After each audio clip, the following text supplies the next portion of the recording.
Boa noite, pessoal. A gente está aqui em mais uma live do Poliglotar 2020 e hoje a gente vai conhecer o palestrante André Ribeiro. Tudo bem, André? Tudo ótimo. Boa A gente se noite. conheceu no Poliglotar, não foi, André? 2017? Sim, eu tive a oportunidade de participar do Poliglotar em Fortaleza e foi uma experiência incrível, além de conhecer a cidade, que é apaixonante, gostei bastante e pretendo voltar, inclusive. Ah, legal. E, André, como é que começou o teu interesse por línguas e com que você trabalha hoje em dia? O interesse por idiomas nasceu na minha infância, porque eu tive uma boa base musical familiar. A família gostava bastante de ouvir músicas americanas, principalmente de artistas como Ray Charles, Steve Wonder, e obviamente que eu não entendia, mas ali eu tive aquela faísca assim de querer saber o porquê diferentes povos, diferentes pessoas falavam diferentes idiomas. Não tinha condições de estudar, mas quando eu pude, né, já na minha adolescência, na fase de adulto jovem, bem, saindo da adolescência, aí sim eu comecei a estudar idiomas. Só que de forma particular. Eu dedicava boa parte da minha renda para fazer aulas particulares. E hoje sou tradutor profissional, já há 11 anos, vou completar 12 anos já como tradutor profissional. E nos últimos 18 meses, além das traduções, estou fazendo também, estou sendo convidado também para palestras e para elaborar redações em língua portuguesa. Ah, legal. Então você está diversificando os seus serviços oferecidos, né?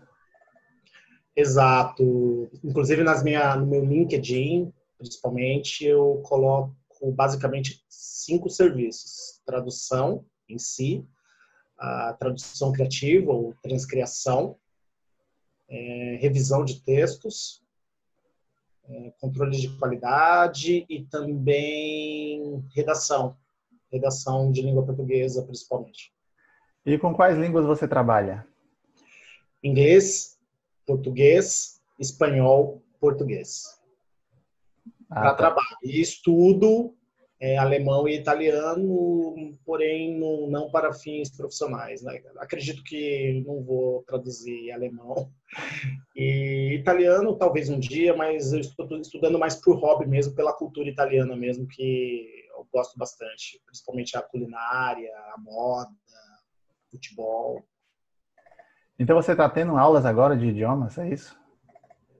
Eu estudo de forma autodidata, tanto alemão quanto italiano. Eu uso aplicativos, assisto desenhos animados, alguns vídeos curtos, ouço notícias, principalmente quando eu estou nos meus intervalos de trabalho, aqui, que eu faço pequenas pausas, eu procuro colocar alguma rádio em italiano, depois numa outra pausa na parte da tarde ou na parte da manhã eu coloco o alemão para já ir treinando o ouvido.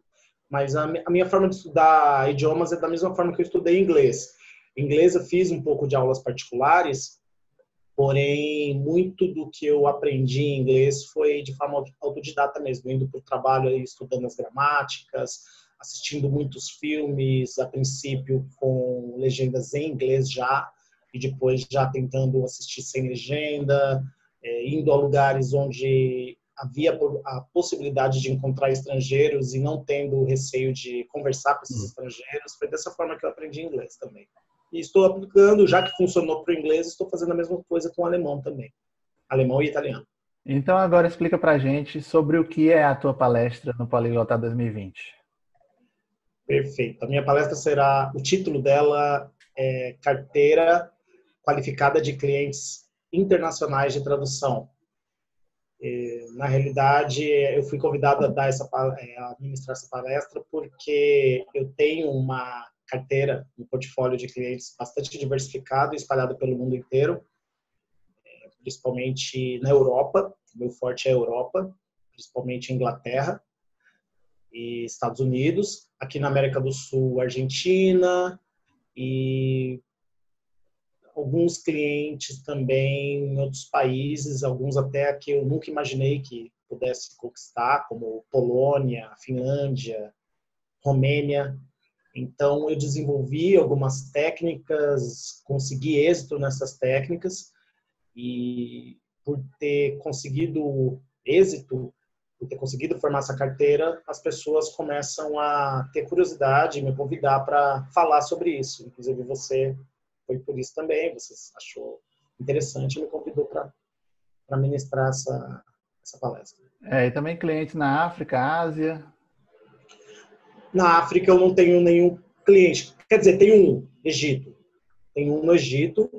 E na Ásia, Singapura, China e Japão.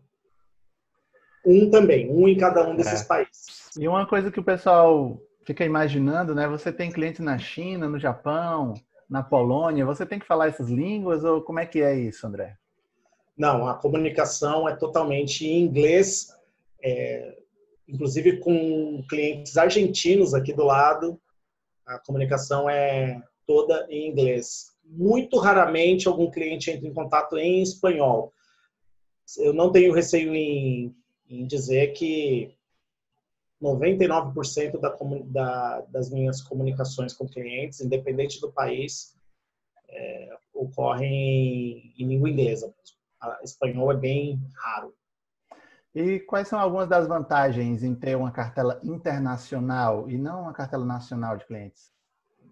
Essa pergunta, para mim, é uma das mais fáceis de responder, porque dessa forma, tendo clientes espalhados pelo mundo inteiro, eu estou exposto à variação cambial, que nos últimos anos, nos últimos 3 anos, tem sido crescente a cada dia. Inclusive, por ter montado essa carteira de clientes, recebendo em euro, dólar, libras, já que a maioria dos meus clientes são ingleses, muitos me pagam em libras e alguns em euros também. Então, mesmo em tempos de crise, eu acabo recebendo em moeda forte. Isso faz com que ou eu não seja muito afetado ou que eu não seja praticamente afetado de forma alguma por crises mais sérias no nosso país aqui, no nosso Brasil. Certo. Então, você recomenda que as pessoas usem o mundo como a sua vitrine, né? E não fiquem só limitadas pelo Brasil. É isso? Eu acredito que trabalhar somente com clientes brasileiros aumenta muito a vulnerabilidade do tradutor. Durante muito tempo, eu tive muitos clientes, apenas clientes brasileiros. Não costumo menosprezar clientes brasileiros, negocio de forma transparente, cristalina com esses clientes, sempre que eles entram em contato. Inclusive, exponho que não vou... Eu sei que não dá para comparar o pagamento em euro com o pagamento em reais, logicamente, mas dessa forma eu procuro negociar da melhor maneira e deixando claro para esses clientes brasileiros que a tarifa deles não é a melhor, mas que eu posso fazer encaixes na minha agenda, no meu cronograma de trabalhos. E como é que você alcançou esses clientes, conheceu os clientes? Quais são os meios para conhecê-los? A ferramenta mais forte para mim foi o LinkedIn. Eu desenvolvi também, e na palestra eu vou falar sobre isso, algumas abordagens, algumas técnicas que eu acredito que são genuínas, são próprias minhas, porque eu fui montando uma abordagem, vendo o que pessoas faziam e dava certo, juntando com minhas ideias próprias, montei uma forma única, digamos única, porque é uma mistura de outras pessoas, mas com o meu tempero ali, e com essa abordagem eu consigo muitos clientes. Todos os dias eu faço alguma ação, algum movimento ali, algo que eu julgo interessante no LinkedIn para que eu seja percebido naquela plataforma.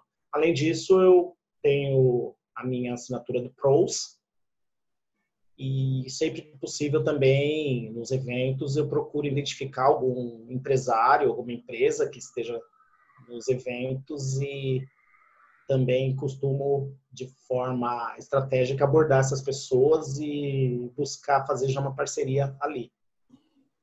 Então você atua em várias frentes, né? Vamos perguntar aqui se o pessoal tem alguma pergunta, porque a gente já está quase nos últimos minutos aqui da entrevista. Se alguém quiser levantar a mão, fazer alguma pergunta para o André. Não, vamos aqui para a pergunta do Idson. Por favor, Idson, pode falar se quiser, ou então escrever. Tudo bom, André, Juliano? Tudo bom. Ótimo. Olha, queria que você falasse um pouquinho, né, já preparando para a palestra, como que foi essa sua ideia de oferecer uma gama de serviços mais variada, não ficar só na tradução propriamente dita, em que isso te ajudou também na crise. Crescer, foi copyright, transcriação.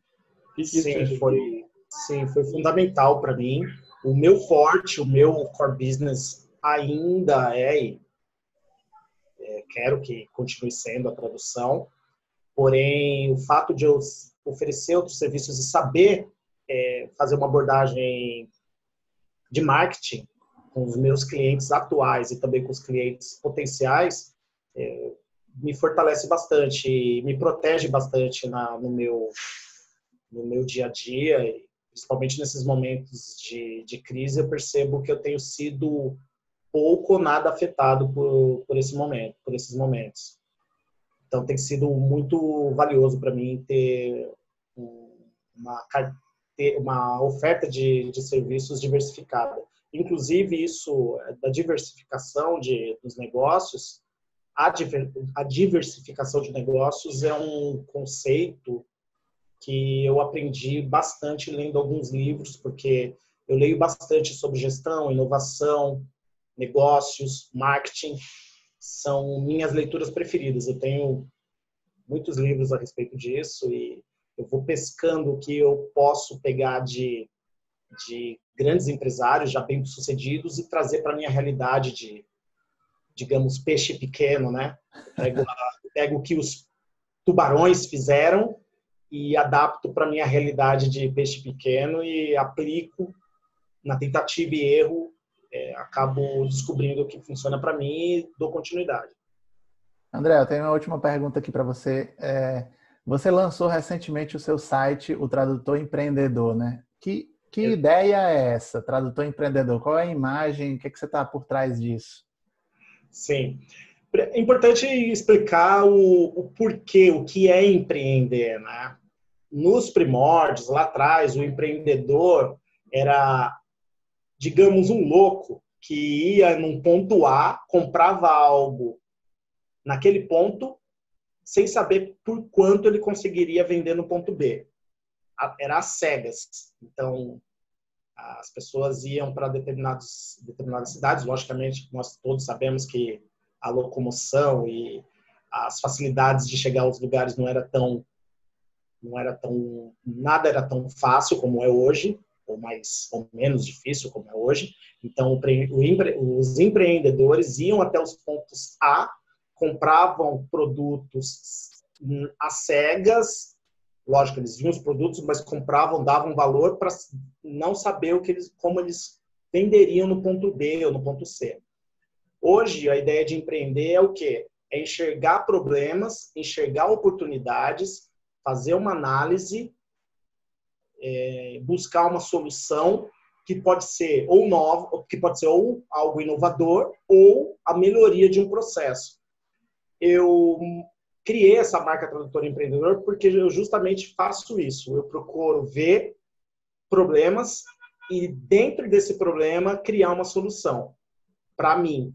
E eu faço eu ponho muito em prática o que as pessoas chamam de tentativa e erro. Testar, observar, testar de novo, colher os resultados. Se não funcionar, testar de novo e, se continuar não funcionando, descartar. Depois, o que funciona, eu costumo aprimorar, aperfeiçoar e sempre buscar mais informações para conseguir fazer com que esse processo meu seja cada dia melhor. Então, essa ideia do empreendedor de me denominar tradutor empreendedor é tradutor na essência, porque eu trabalho com os idiomas, mas ao mesmo tempo eu como empreendedor, eu costumo olhar as oportunidades e os problemas e buscar a solução e me diferenciar da maioria. Beleza, André. Então, muito obrigado. Muito obrigado pela entrevista, foi ótima. Nosso tempo já acabou. Então, a gente vai falar com você novamente daqui a um mês no Poliglotar para a sua palestra de fato. Perfeito, foi um prazer. Muito obrigado. Boa noite. Boa noite. Tchau.